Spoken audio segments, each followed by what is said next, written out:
Welcome back to our channel.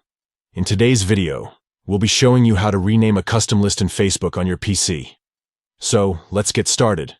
Step 1. Open Facebook. Launch your web browser and go to facebook.com. Step 2. From the left-hand menu, click on Friends to access your friends list. Step 3. Now, click on Custom List to view your custom lists. Step 4. Locate the list name that you want to rename and click on it to open. Step 5. In the upper right corner, click on the 3 dots to access the Options menu. Step 6. From the drop-down menu, select Edit List Name. Step 7. Enter the new desired name for your custom list. Step 8.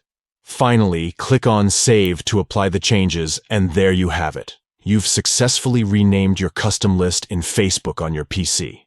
Thank you for watching. If you found this video helpful, don't forget to give it a thumbs up and subscribe to our channel for more useful tutorials. See you in the next video.